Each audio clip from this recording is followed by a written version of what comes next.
Hi, this is Chaplain Michele, and this is Transformed, a podcast by Chaplain Michele. So as we move into this new year, in this instance is 2026, but this particular podcast, the subject matter of this podcast can apply at any time. So regardless of when you're listening, if you're listening 2025 into 2026, fantastic. But if you're listening at a later date, whether it's in 2026 or later, it doesn't matter. This can apply to you. Season of restoration. Before I hop into it, please go ahead and subscribe, share, turn on your notifications. Feel free to respectfully comment if you choose to do so. A season of restoration. A season of restoration. A season of restoration. Now, like a lot of people, depending on where we are in our lives, there's a lot going on in the world. There's a lot going on in families, homes, communities, neighborhoods, regions, states, nations, countries. There's a lot going on environmentally, atmospherically, in our spheres of influence. Whether we're on the inside or the outside, there's a lot going on. But let's talk about the realities of our own existence. Because one of the things that our world and our society are good for, remember, the world is the people. It's not an object. We are the world. And that was a song a long time ago, but it really is the truth. Beyond the hype, we are the world. The world does not exist. Earth is the planet. That's the thing. But it's also living. But we are the world as we know it. We are society. We are culture. All of those things that we tend to objectify and otherize, we are that. We make it up. Everyone here on this planet at any given point in time. So let's talk about not them, they, it. Let's talk about me, we, I. Because the spiritual nature of our existence requires that. And anything that is not encouraging you, edifying you, building you up in some way, spirit, soul, and or body, is meant to distract you from your ultimate purpose of even being here. Everyone looks around, what's my purpose? Why am I here? Okay, let's be clear. Purpose is what you were born with. You were born with a purpose. You don't have to find that out. That's going to come out naturally. Unless you don't understand the nature of your spiritual existence, which I'm going to talk about. Season of restoration. Remember, this is the title. This is the topic. This is the subject matter for this podcast, this episode. Season of restoration. Because we've got to get back to understanding why we are really here. Purpose is different than mission. Purpose is different than process. But purpose is revealed through process. Purpose is spiritual. Why? Because we're spiritual. Process is what we go through while we're here to reveal our purpose.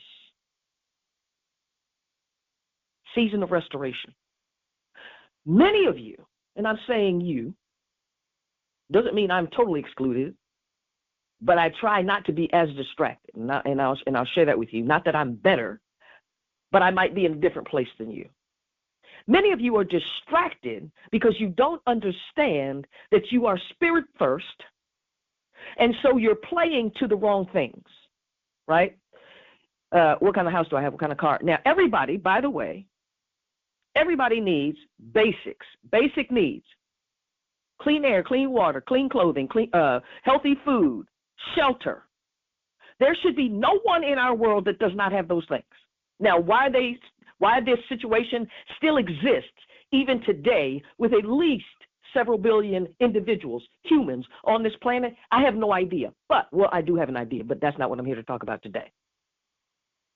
We have got to understand that we are the world. We are in or moving into a season of restoration, but you can only move into a season of restoration if you understand that you are spiritual by nature. That everything in your life is being driven spiritually. I'm not talking about religion. I'm not talking about denomination. Those things are expressions of spirituality. Those things are expressions of spiritual belief. They are not unto themselves this thing I'm talking about, your heart or your spirit. You are spirit first.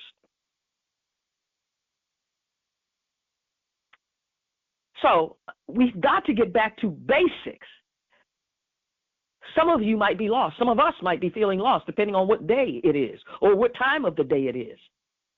We might be feeling lost in the midst of circumstances and situations and other things that seem to constantly be overwhelming us or attempting to overwhelm us. It depends on how you see yourself in the scheme of things. Because you are here, and by virtue of your existence, you have value. Now, whether or not that value increases or decreases has to do with your process and the choices that you make within the process. But understand, everyone comes in with a purpose and everyone comes in with the process. I don't care how many books you read, how many videos you watch, how many people you listen to, how many classes you go to that tell you there's a way to hack your process. I promise you there is not. And even if you do hack your process, quote unquote, in the short term, in the long term, you're going to end up coming back around to the thing you thought you hacked because it was necessary for you to get to the next step. So some of us are walking around in hacked situations, wondering why we feel lost and misunderstood, why we're not being understood, why we can't move forward. Is because we are so concerned with the shortcut that we're not valuing the moment. We're not valuing our own existence, and we're not valuing our own process. Yet we expect other people to do that. We expect someone else to affirm us, to let us know it's okay. Well, it was okay when we got here. I'm not talking about here geographically. I'm talking about here existing, being born into humanity. Because the purpose we are here for, let me, and this is very, very generalized, very macro. The purpose we are here for is not to grow into adulthood. The purpose we are here for is to grow into our humanity. And I mean in the very best sense. To live in a transcendent, transformed manner, regardless of what our circumstances might look like. But as it stands, because we don't talk about this enough, because it's not presented in the right ways, because we think that spiritual means religious, we don't talk about it. Or we talk about it from different perspectives. We're all spiritual, regardless of religion, regardless of denomination. We're all spiritual.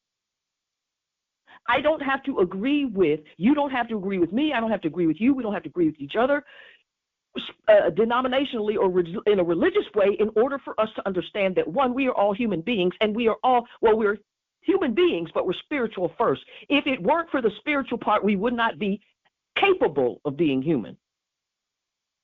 So we're born into the humanity, into the world of other humans with the purpose that is only revealed through our individual processes. Are we alike? Yes. Are we interdependent? Yes. We are more alike and more interdependent than we ever care to realize or acknowledge. However, there is enough of a difference in each one of us that we are individual too. Which means I cannot make choices for you any more than you can make them for me. I cannot go through your process, and you cannot go through mine. However, there are similarities in each process, each and every human process. There are enough similarities that as we go through the process, we should be able to say, oh, hey, I went through that. Here's what I did. Now, whether or not you use the information I give you is up to you. But we should be here helping each other get to our highest and best selves, because we are helping each other through a process that will reveal our purpose. And the purpose is to live into the highest and best form of our humanity. Now, why am I so fired up about this? The question for me is, why am I so fired up or passionate about it? Is why aren't you? We can get fired up about everybody else's business. and other things that we see, do or do not see in this world of other humans.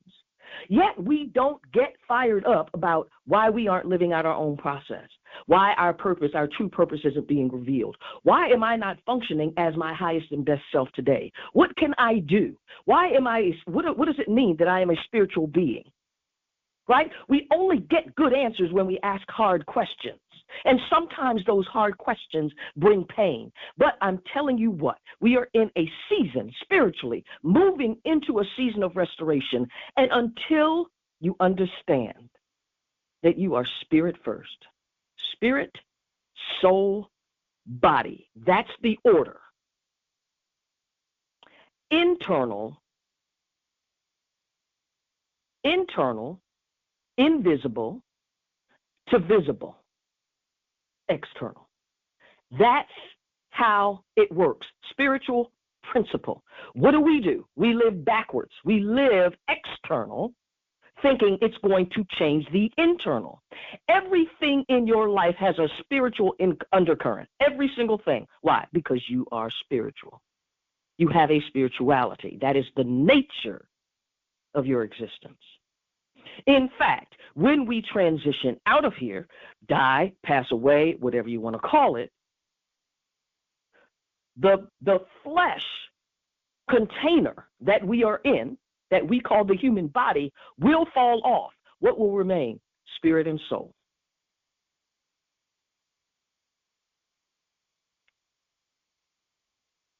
This is not about what you believe. It's about you understanding what you have to understand in order to embrace and know your humanity, but also stop asking about your purpose. You came in with a purpose. You need to ask about your process.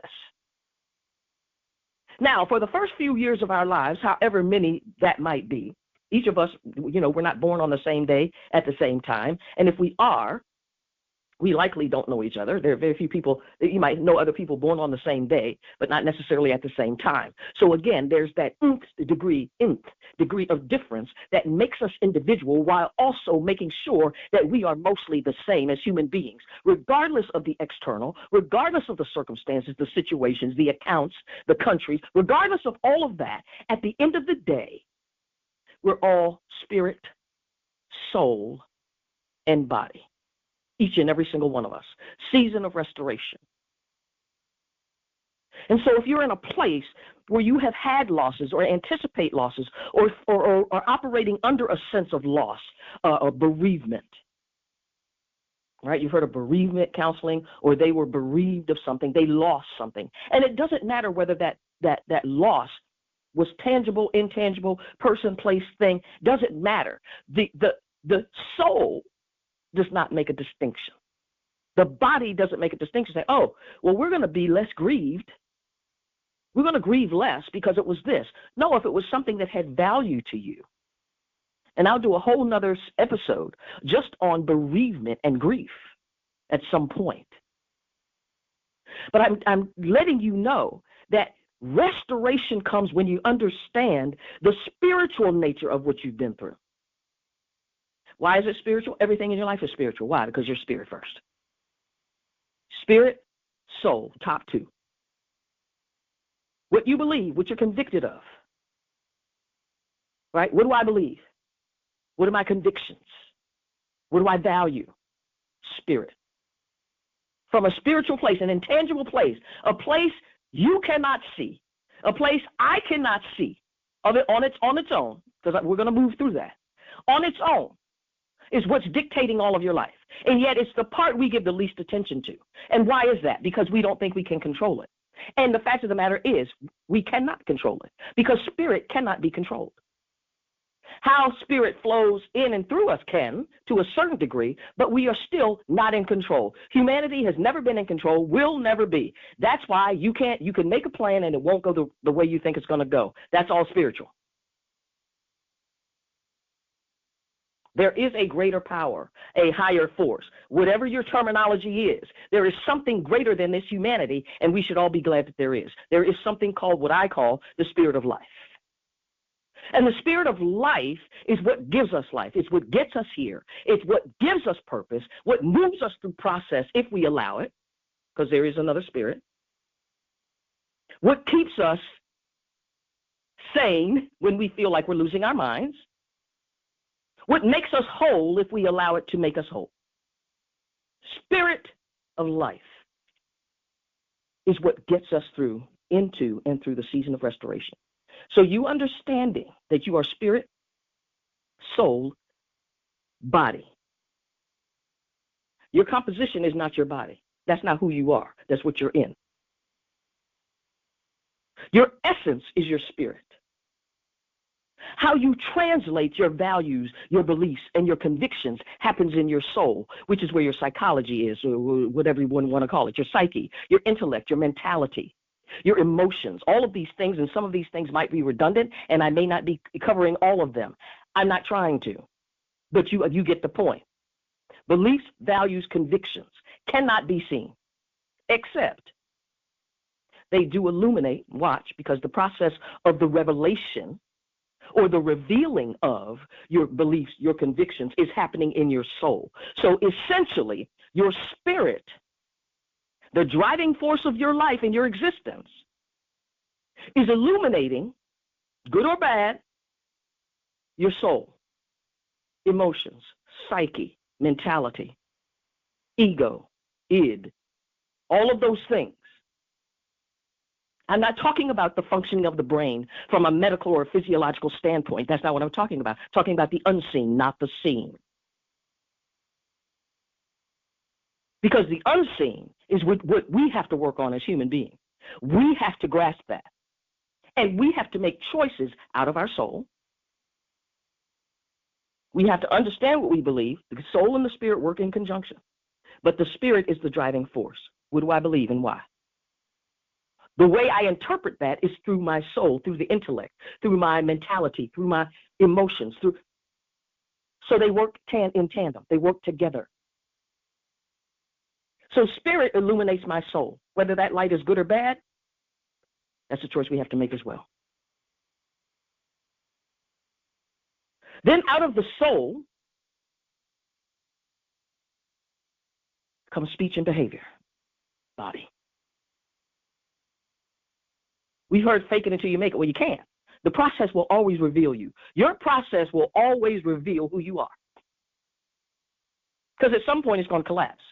If it's not right, if it's not held up, if it's not on the right foundation, if the right choices aren't being made, if we're trying to destroy each other rather than to build each other up, all of that's going to come out in the process. Because true life does not operate at that level, at that frequency. True life always seeks to edify. True life and true love cannot be, exhausted. So there is enough, more than enough. There is 100% for 100%. So each and every person that exists, there is 100% of whatever is needed for every person. The challenge is that because of our whatever spirit we're allowing to operate through us, whether we understand it or not, and how that then works with our soul and then translates into our behavior and speech, that's what's making the difference. Because it's not what I did or didn't do. It's not what I said or didn't say. It's what I thought about. It's what I believed. It's what I believe and what I believed. And if I seek to not go into, going into adulthood, that's natural. Everybody's going to go into adulthood. Everybody, generally speaking. I'm not trying to cover every exception, although I do realize exceptions exist. Generally speaking, everyone goes into adulthood. That's natural, meaning we don't have to think about it.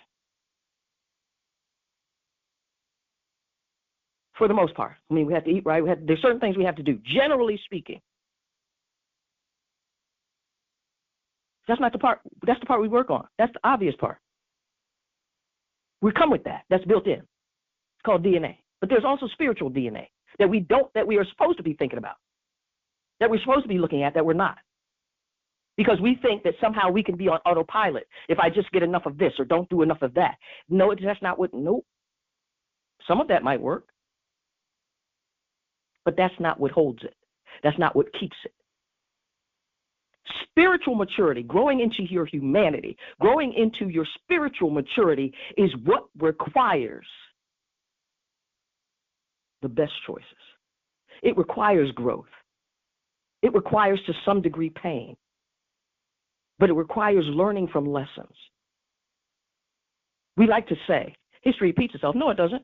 History is not an object. We repeat what we like in history. That's what we need to say. History does not repeat itself. People repeat history because either they think there's something there to be benefited from, or because they just want to do that. So stop objectifying these things that are really defined by human beings. We're not here to grow into adulthood. We're here to grow into the highest and best of our humanity individually, which means when we do that individually, when we understand what we believe, what we value, and what we're convicted of, when we allow that to illuminate in the best possible sense our soul to resolve any incongruence there, then our behavior and our speech will match. So right now, our behavior and our speech match what we think. It matches what we think, what we feel, because the soul is the place of regulation, but the place of belief is what illuminates regulation. It's not what I think about you, it's what I believe about you. Why am I here doing this podcast? First of all, understand that if you haven't heard any of my other podcasts, I shouldn't even be alive today. That's another story. So hopefully that's covered on another podcast, another episode that you'll listen to. But now that I'm here, the lessons that I've learned, the good ones and the bad ones, I try to share. Why? Because I want you. I want to do what I can to help you succeed. You have to decide whether or not that's what you want. I can't do it for you. I can just give you information and give you the lessons that I've learned, tell you what I know, tell you what I thought I knew, tell you what I've been through to a certain extent, and hope that something in that helps you want to be the best you can be without regard for what anyone else thinks or says or does. Because we also live in a society that says, well, since they did it, I can do it. No, we're all accountable. We're all individually held accountable for purpose and process. We're all individually held accountable. So whether we have a posse, a crew, it doesn't matter. An association, an affiliation, doesn't matter. When we transition out of these human containers, there is a level of spiritual accountability that each of us has to give. Spirit of life, purpose, process. What did you do? Did you grow to your highest and best self? Now, none of us ever, physiologically speaking, would expect that age, let's just say 30. That age 30, we would still look like an infant, physically. None of us would expect that. Why? Because that's not how the process works, right? That's not how the process works. If we are not externally, from a natural eye, growing as we age or as the years tick off the clock, then we think something's wrong. But yet, because we don't pay attention to spirit and soul, we think, oh, we don't pay attention. Or we diminish its value because we don't think we can control it. Well, you can't control your natural growth either. That's why there's so many things anti-aging. We think we can control that. And maybe there's some short-term fixes. We try to look younger. We try to do things that keep us younger. But at the end of the day, the clock's going to win. The clock's always ticking. So spiritually speaking, it's the same process. Why do you have people who are at 30 years old still look like infants spiritually? Because we haven't paid attention to that part, or 50 or 60 or wherever the age is. We think that the natural dictates everything, and no, it does not. Supernatural, unseen, dictates seeing. When we get that, when you get that in your own life, forget what I think or believe. When you get it in your own life, some things will start to make sense, even if you don't like them.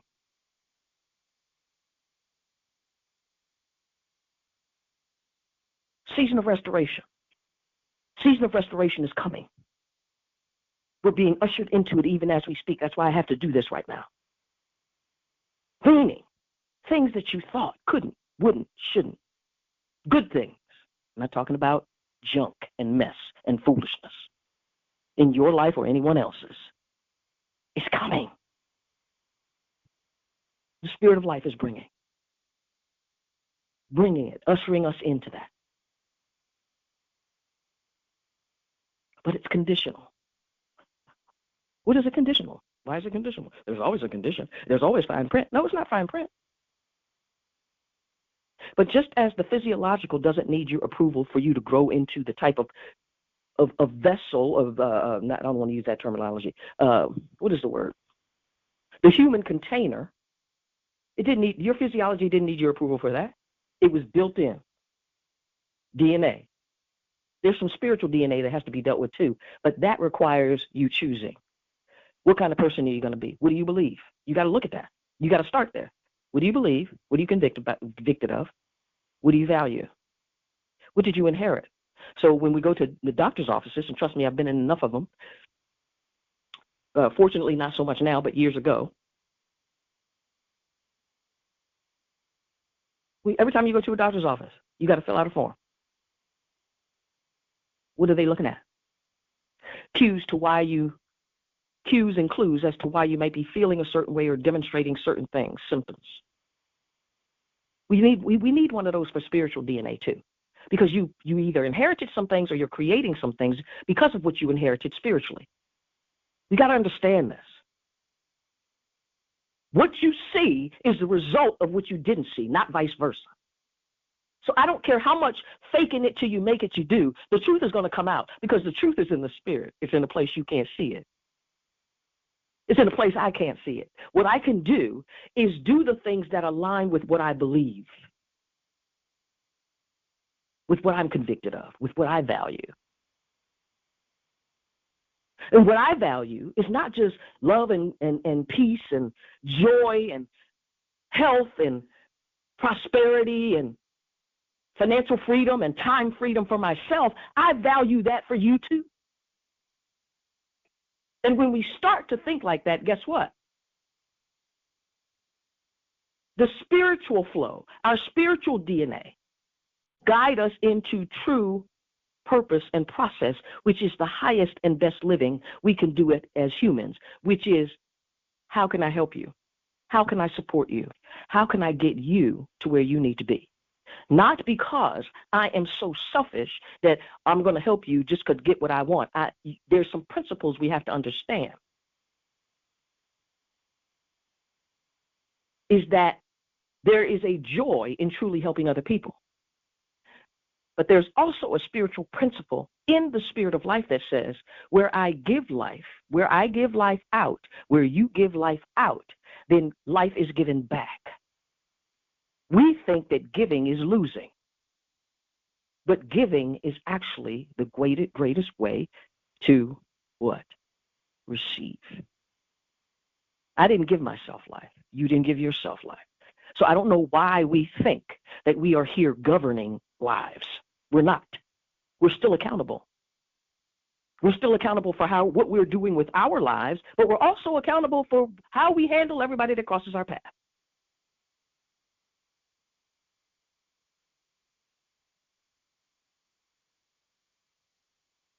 So, season of restoration is coming.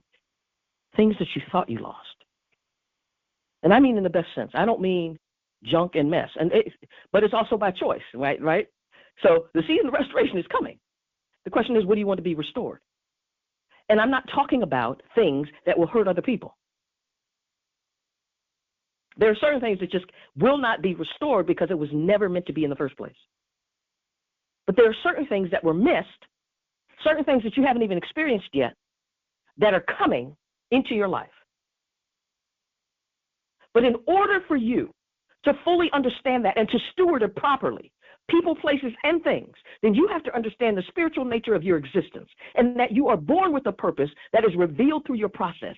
Stop trying to shortcut yourself out of it because you don't want to endure the pain of it. The pain is meant to challenge you and make you stronger.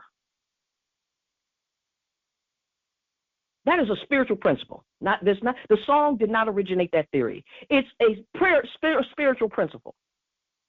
And that's what I am about, spiritual principles. Because anything in my life I recognize.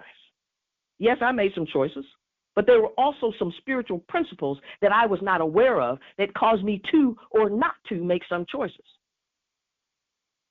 But once that was shown to me, you're like, okay, what is the spiritual principle that I want to tap into? What do I want to align myself with here? Why? Because I want to live to the highest and best of my humanity, not the worst of it. That's the easy part. That's easy. Because typically, so the body is created from basically dirt. Typically, that's what the body will tend to do. It'll tend to go to the easiest thing. That's not laziness. That's a propensity of humanity.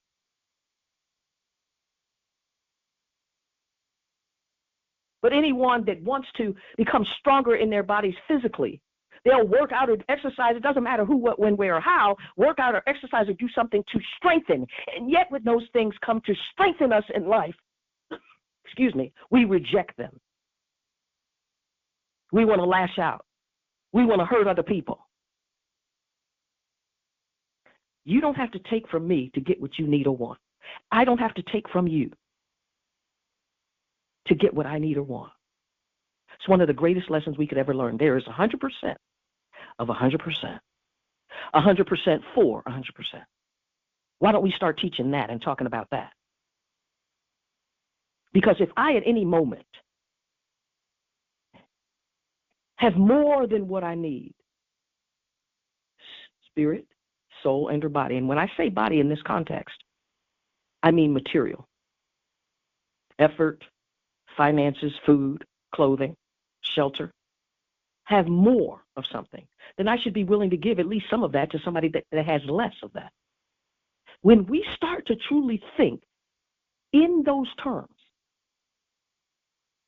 I think we'd be surprised at the turnaround, the life, the blessing even, that begins to come to and through our own lives.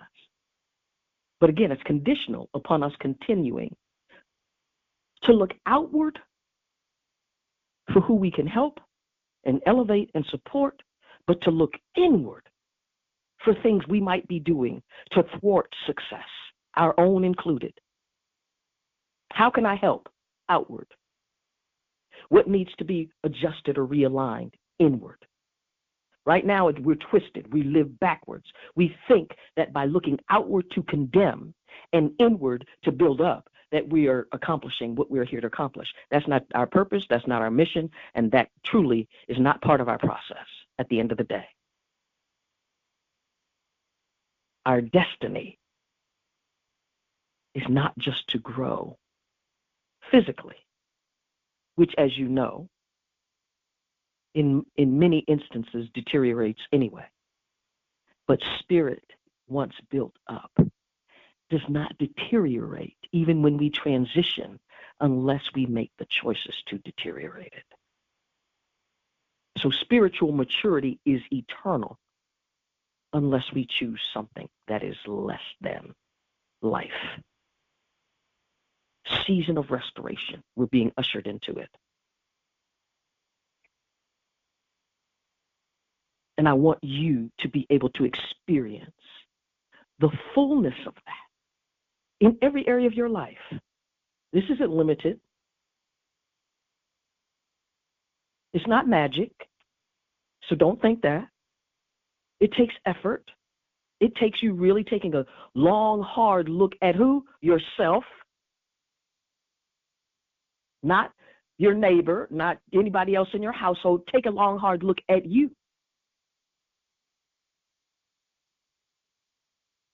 Spiritual DNA is greater than physical DNA.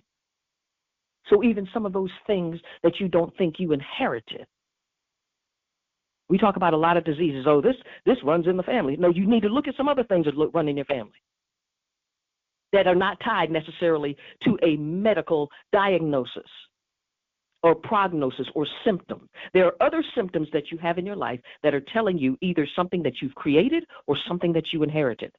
That's how you know. Those are the keys and the clues. Medical is not the result. Medical doesn't create spiritual. Medical is a result of spiritual. Do we have control? Nope. No, we don't. Get over it. We don't. At some point, that's going to tell on you. If you've ever had a plan, I'm going to tell you how you know you're not in control. If you've ever had a plan not go to plan, that's how you know you're not in control. Because if it were up to you, the plan would have gone to plan. Even whether it's the smallest or the greatest thing, doesn't matter. But we've got to get this thing down. Season of restoration. I'll be talking more about this across several of my channels. But this one in particular, because this is where we talk about the spiritual implications of your existence, the spiritual principles that are driving your life right now that you may or may not recognize. Remember, you are spirit and soul. You exist in a body. And even though at some point the body, the human container, will fall off, will fall away, will pass away, will transition, the spirit and the soul will remain intact. That's why it needs to be developed. That's why it needs to mature. We're not waiting for eternity. Time is eternity manifested. It's a manifestation of eternity. That's why it's important to get it right here. So, I hope, if even just one of you has been helped, I hope this does help you in that you begin to really give some considerations to things I've said. Feel free to share your comments respectfully. And I will do what I can to support you and to help you. This journey is not easy, but we're all going through a journey and we're all going through a process. And we don't get through it by shortcutting it. I promise you one thing. I'd rather go through it one time than have to keep going through it again and again because I thought I knew better than the process itself, than the spirit of life that brought me in here and is going to ultimately guide me through to a place of maturity, spiritual and otherwise. Because that's going to be my legacy, and that's going to be yours. Thank you for joining me today. I'm happy to have you anytime you join me. I love you and I bless you. I'll see you next time. Season of restoration.